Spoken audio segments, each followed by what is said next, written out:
ಸಮಾಜಕ್ಕೆ ಅರ್ಪಣೆಯಾಗಿದೆ. ಇವತ್ತು ಈ ಸಮ್ಮೇಳನದ ಸರ್ವಾಧ್ಯಕ್ಷತೆಯನ್ನು ವಹಿಸಿಕೊಂಡಿರುವಂತಹ ಡಾಕ್ಟರ್ ಸುರೇಶ್ ನೆಗಳಗುಳಿಯವರ ಪರಿಚಯವನ್ನು ಮಾಡುವಂತಹ ಸೌಭಾಗ್ಯ ನನಗೆ ಲಭಿಸಿದೆ. ಆತ್ಮೀಯರೇ, ನಮ್ಮ ಇದಕ್ಕಿಂತ ಮೊದಲು 20 ಮಂದಿ ಕನ್ನಡ ಸಾಹಿತ್ಯ ಸಮ್ಮೇಳನದ ಅಧ್ಯಕ್ಷರು ನಿನ್ನೆ ಅದರಲ್ಲಿ ಹೆಚ್ಚಿನವರು ಭಾಗವಹಿಸಿ ಶುಭ ಹಾರೈಸಿದ್ದಾರೆ. ಅವರೆಲ್ಲ ಡಾಕ್ಟರೇಟ್ ಪಡೆದಂತವರು. ಡಾಕ್ಟರ್ ವಾಮನ್ ನಂದ ಅವರ, doctor K Chinnappagowda, doctor Padekallu Vishnu Bhat, doctor Dharanidevi Malagatti, doctor Pundikai Ganapayya Bhat, doctor Tukarama Pujari, ಇವರೆಲ್ಲ ಡಾಕ್ಟರೇಟ್ ಪಡೆದಂತವರು ಸಾಹಿತ್ಯದಲ್ಲಿ, ಸಾಹಿತ್ಯ ಕ್ಷೇತ್ರದಲ್ಲಿ. ಆದರೆ ಇವತ್ತು ನಾನು ಪರಿಚಯಿಸುತ್ತಿರುವಂತಹ ನಮ್ಮ ಸಮ್ಮೇಳನಾಧ್ಯಕ್ಷರು, ಇವರು ಡಾಕ್ಟರ್, ಚಿಕಿತ್ಸೆ ನೀಡುವಂತಹ ಡಾಕ್ಟರ್. ಆದ್ರಿಂದ ಅವರು ನಮ್ಮ ಸಾಹಿತ್ಯ ಸಮ್ಮೇಳನದ ಅಧ್ಯಕ್ಷರಾಗಿರುವಂತಹದ್ದು. ಮತ್ತು ಇವರನ್ನು ಕೆಲವರು ಕೇಳುದುಂಟು, ಅವರು ಯಾರು ಅಂತ. ಇವನಾರವ ಇವನಾರವ ಎನ್ನದಿರಯ್ಯ, ಇವ ನಮ್ಮವ ಎಂದು ತಿಳಿಯಿರಯ್ಯ ಎನ್ನುವಂತಹದ್ದನ್ನು ನಾನು ಪರಿಚಯಿಸಲಿಕ್ಕೆ ತುಂಬಾ ಸಂತೋಷ ಪಡ್ತೇನೆ. ಇವತ್ತು ಅವರೊಂದು ಧೀರತಮ್ಮ ಅನ್ನುವಂತಹ ಒಂದು ಚುಟುಕ, ಅದು ಅವರ 2004ರಲ್ಲಿ ಬರೆದಂತಹ ಆ ಧೀರತಮ್ಮ ಎನ್ನುವಂತಹ ಕೃತಿಯ ಅಲ್ಲಿ ಬಂದಿರುವಂತಹ ಒಂದು ಚುಟುಕವನ್ನು ನಾನು ಹೇಳಲಿಕ್ಕೆ ಇಷ್ಟಪಡ್ತೇನೆ. ಪ್ರಜ್ಞೆ ಅನ್ನುವಂತಹ ಅವರ ಚುಟುಕದ ಶೀರ್ಷಿಕೆ. ಜೀವನದ ಕಾಲದಲ್ಲಿ ಅರ್ಧ ಕಾಲವು ನಿದ್ದೆ, ಜೀವನದ ಕಾಲದಲ್ಲಿ ಅರ್ಧ ಕಾಲವು ನಿದ್ದೆ, ಮತ್ತರ್ಧದಲ್ಲೇ ಬಾಕಿ ವಹಿವಾಟು, ಮತ್ತರ್ಧದಲ್ಲೇ ಬಾಕಿ ವಹಿವಾಟು. ಧ್ಯೇಯ ಸತ್ಸಾಧನೆಗೆ ಸಿಗುವುದೆಲ್ಲಿಯ ಸಮಯ, ಧ್ಯೇಯ ಸತ್ಸಾಧನೆಗೆ ಸಿಗುವುದೆಲ್ಲಿಯ ಸಮಯ. ಕಾಲಕ್ಕೆ ಶರಣಾಗು ಧೀರತಮ್ಮ, ಕಾಲಕ್ಕೆ ಶರಣಾಗು ಧೀರತಮ್ಮ.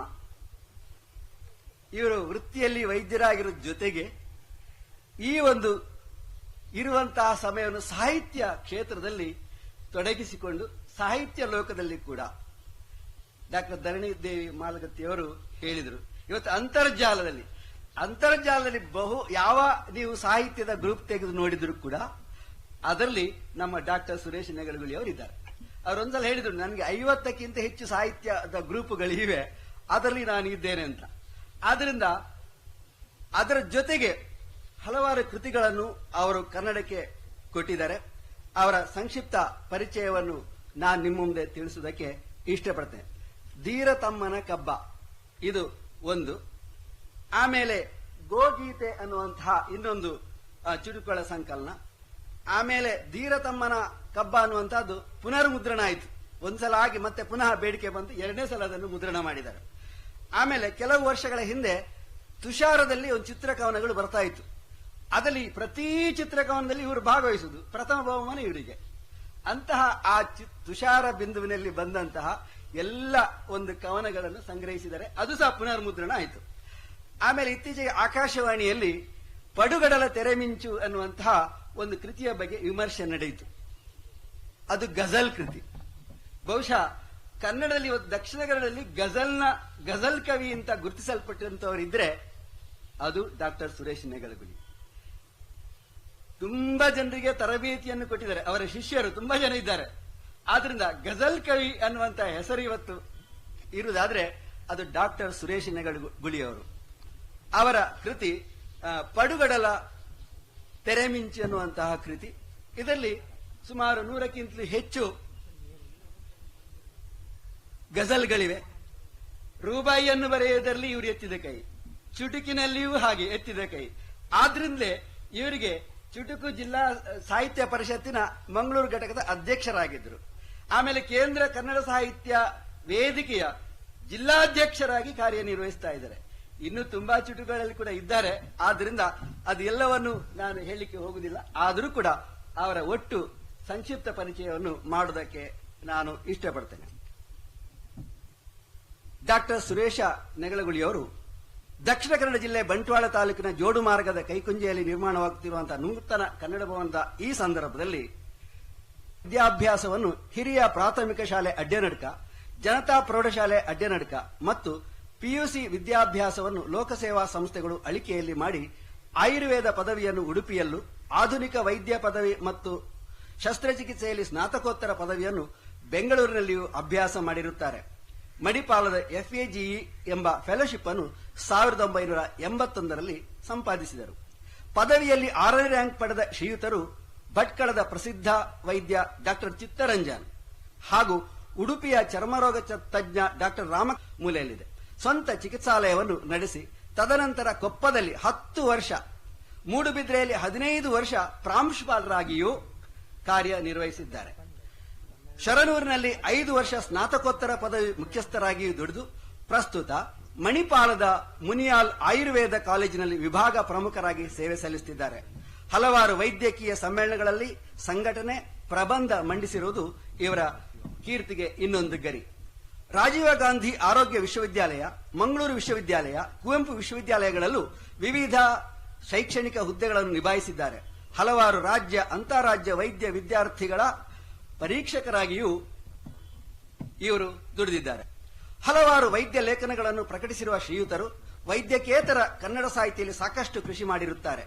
ವೈದ್ಯಕೀಯ ರಂಗದಲ್ಲಿ ಮೂಡುಬಿದ್ರೆಯ ವೈದ್ಯ ಸಂಘದ ಅಧ್ಯಕ್ಷರೂ ಆಗಿದ್ದು ವೈದ್ಯ ಸನ್ಮಾನವನ್ನು ಪಡೆದಿರುವುದಲ್ಲದೆ ಹುಟ್ಟೂರಿನಲ್ಲಿ ಗಡಿನಾಡ ವೈದ್ಯರತ್ನ ಪ್ರಶಸ್ತಿಯನ್ನು ಗಳಿಸಿರುತ್ತಾರೆ. ಸಾಹಿತ್ಯ ವಲಯದಲ್ಲಿ ರಾಜ್ಯ ಮಟ್ಟದ ಶ್ರೇಷ್ಠ ಯುವ ಬರಹಗಾರ, ಕಾವ್ಯ ವಿಭೂಷಣ, ರಾಜ್ಯ ಮಟ್ಟದ KSನ ಕಾವ್ಯ ಸನ್ಮಾನ, ಸ್ಫೂರ್ತಿ ರತ್ನ, ಭಕ್ತಿಗೀತೆ ರಚನೆಗೆ ಧರ್ಮಜ್ಯೋತಿ, ಹೊಯ್ಸಳ ರಾಜ್ಯ ಪ್ರಶಸ್ತಿ, ಪ್ರಜಾರತ್ನ ಮುಂತಾದ ಪ್ರಶಸ್ತಿಗಳನ್ನು ಪಡೆದಿರುತ್ತಾರೆ. ಬರಹಗಾರ ನೆಲೆಯಲ್ಲಿ ಥಟ್ ಅಂತ ಹೇಳಿ ದೂರದರ್ಶನದಲ್ಲಿ ಭಾಗವಹಿಸಿ 9 ಬಹುಮಾನಗಳನ್ನು ಪಡೆದಿದ್ದಾರೆ. ಧೀರ ತಮ್ಮನ ಕಬ್ಬ ಎಂಬ ರಾಜ್ಯ ಮಟ್ಟದ ಪ್ರಶಸ್ತಿ ಪಡೆದ ಕೈಯಾರ ಕಿಂಜಣ್ಣನಯ್ಯವರಿಂದ ಆಶಯ ನುಡಿ ಸಹಿತದ ಕಗ್ಗ ತುಂಬಾ ಜನಪ್ರಿಯವಾಗಿದೆ. ಹನಿಗಳು, ತುಷಾರ ಬಿಂದು ಎಂಬ ತುಷಾರ ಮಾಸಪತ್ರಿಕೆಯಲ್ಲಿ ವಿಜೇತವಾದ ಕವನ ಸಂಕಲನ, ಪಡುಗಡಲ ತೆರೆಮಿಂಚು ಎಂಬ ಕಾಸರಗೋಡು ನೆಗಳಗುಳಿ ಗಜಲ್ಸ್ ಎಂಬ 6 ಭಾಷೆಯ ಗಜಲ್ ಸಂಕಲನಗಳನ್ನು ಲೋಕಾರ್ಪಣೆ ಮಾಡಿರುತ್ತಾರೆ. ಸಾಂಘಿಕ ನೆಲೆಯಲ್ಲಿ ಕೊಪ್ಪ ಜೂನಿಯರ್ ಚೇಂಬರ್ನ ಅಧ್ಯಕ್ಷರಾಗಿ HGF ಫೆಲೋಶಿಪ್, 1996ರಲ್ಲಿ ಕೊಪ್ಪ ಸಾಹಿತ್ಯ ಪರಿಷತ್ತಿನ ಸಮ್ಮೇಳನದ ಮುಖ್ಯ ಅತಿಥಿಯಾಗಿಯೂ ಭಾಗವಹಿಸಿರುತ್ತಾರೆ. ಮೂಡುಬಿದ್ರೆ ರೋಟರಿ ಕ್ಲಬ್ ಸದಸ್ಯರು, ಕದ್ರಿ ಹಿಲ್ಸ್ ಲಯನ್ಸ್ ಸಂಸ್ಥೆಯ ಸದಸ್ಯರು, ಮಾಜಿ ಉಪಾಧ್ಯಕ್ಷರು ಅಲ್ಲದೆ ಚುಟುಕು ಸಾಹಿತ್ಯ ಪರಿಷತ್ ಮಂಗಳೂರು ಇದರ ಮಾಜಿ ಅಧ್ಯಕ್ಷರಾಗಿಯೂ ಕಾರ್ಯನಿರ್ವಹಿಸಿದ್ದರು. ಹಾಲಿ ಕೇಂದ್ರ ಕನ್ನಡ ಸಾಹಿತ್ಯ ಪರಿಷತ್ತಿನ ದಕ್ಷಿಣ ಕನ್ನಡ ಜಿಲ್ಲಾ ಅಧ್ಯಕ್ಷರಾಗಿರುತ್ತಾರೆ. ದೂರದರ್ಶನ, ಆಕಾಶವಾಣಿಗಳಲ್ಲಿ ಸಂವಾದ, ಕವಿ ಸಮಯಗಳಲ್ಲದೆ ಉದಯವಾಣಿ, ತುಷಾರ ಪರ್ಯಂತ ಹಲವು ಪತ್ರಿಕೆಗಳಲ್ಲಿಯೂ ಇವರು ತಮ್ಮ ಕವನಗಳನ್ನು, ಚುಟುಗಳನ್ನು ಪ್ರಕಟಿಸಿದ್ದಾರೆ. ಇದಲ್ಲದೆ ಪ್ರಸ್ತುತ ಬಹಳ ಮುಂಚೂಣಿಯಲ್ಲಿರುವ ಜಾಲತಾಣ ಸಾಹಿತ್ಯ ಬಳಗದಲ್ಲಿ ಸುಮಾರು 100ರಷ್ಟು ಪ್ರಶಸ್ತಿ ಹಾಗೂ ಸ್ಥಾನಮಾನಗಳನ್ನು ಪಡೆದಿರುವುದು ಇವರ ಹೆಗ್ಗಳಿಕೆ. ತುಷಾರ ಚಿತ್ರಕವನಗಳಲ್ಲಿ 60ಕ್ಕೂ ಹೆಚ್ಚು ಚಿತ್ರಕವನಗಳ ವಿಜೇತ ಹಾಗೂ ಅಷ್ಟೇ ಮೆಚ್ಚುಗೆಯ ಸ್ಥಾನವನ್ನು ಪಡೆದು ಇವರ ಹೆಗ್ಗಳಿಕೆ. ಪ್ರಸ್ತುತ ಮಂಗಳೂರು ಮಂಗಳ ಆಸ್ಪತ್ರೆಯಲ್ಲಿ ಮೂಲವ್ಯಾಧಿ, ಚರ್ಮರೋಗಗಳ ವಿಶೇಷ ಕ್ಷಾರ ಚಿಕಿತ್ಸೆ ಮತ್ತು ಶಸ್ತ್ರಚಿಕಿತ್ಸಕರಾಗಿರುತ್ತಾರೆ. ಪತ್ನಿ ವೈದ್ಯೆ ಡಾಕ್ಟರ್ ಸಾವಿತ್ರಿ ಅವರು ಇಲ್ಲೇ ಉಪಸ್ಥಿತಿದ್ದಾರೆ. ಅವರ ಪುತ್ರ ಕರ್ನಾಟಕ ಬ್ಯಾಂಕಿನ ಉದ್ಯೋಗಿ ಸುಹಾಸ ನೆಗಳಗುಳಿ ಮತ್ತು ಅವರ ಸೊಸೆ ಶುಭಲಕ್ಷ್ಮಿ ಅವರು ಒಂದಿಗೆ ಇವತ್ತು ಸಮ್ಮೇಳನಕ್ಕೆ ಬಂದಿದ್ದಾರೆ. ಮಂಗಳೂರಿನ ಎಕ್ಕೂರು ಸಮೀಪ ತಮ್ಮ ನಿವಾಸ ಸುಹಾಸದಲ್ಲಿ ವೈದ್ಯ ವೃತ್ತಿ ಹಾಗೂ ಅದರ ಜೊತೆಗೆ ಸಾಹಿತ್ಯದ ಕೃಷಿಯನ್ನು ಮಾಡ್ತಾ ವಾಸ್ತವ್ಯ ಮಾಡ್ತಾ ಇದ್ದಾರೆ. ಪಂಪನ ಮಾತಿದೆ, ಏನು ಅಂತ ಹೇಳಿದ್ರೆ, ಆರಂಕುಶವಿಟ್ಟಡಂ ನೆನವುದೆನ್ನ ಮನಂ ಬನವಾಸಿ ದೇಶಮಂ ಅಂತ. ಹಾಗೆ ನೆಗಳಗುಳಿಯವರು ಎಲ್ಲಿದ್ರು ಕೂಡ ಆರಂಕುಶವಿಟ್ಟಡಂ ನೆನವುದೆನ್ನ ಮನಂ ಬಂಟ್ವಾಳಮಂ ಎಂದು ಅವರು ಸದಾ ಪ್ರೀತಿಯಿಂದ ಇದ್ದಾರೆ. ಆದ್ರಿಂದ ಅವರನ್ನು ಪರಿಚಯಿಸುವುದಕ್ಕೆ ತುಂಬಾ ಸಂತೋಷ ಪಡ್ತೇನೆ. ನಮಸ್ಕಾರಗಳು. ವಂದನೆಗಳು ಜಯಾನಂದ್ ಪೆರಾಜೆ ಅವರಿಗೆ. ಕರುನಾಡಿನ ಮನೆ ಮನಗಳಲ್ಲಿ ಹೃದಯದ ಭಾಷೆ ಕನ್ನಡ. ಕನ್ನಡದ ಅಳಿವು, ಕನ್ನಡದ ಉಳಿವು ಅನ್ಯ ಭಾಷಿಕರಿಂದಲ್ಲ, ತಾಯಿ ನುಡಿಯ ಆರಾಧಕರಿಂದಲ್ಲ.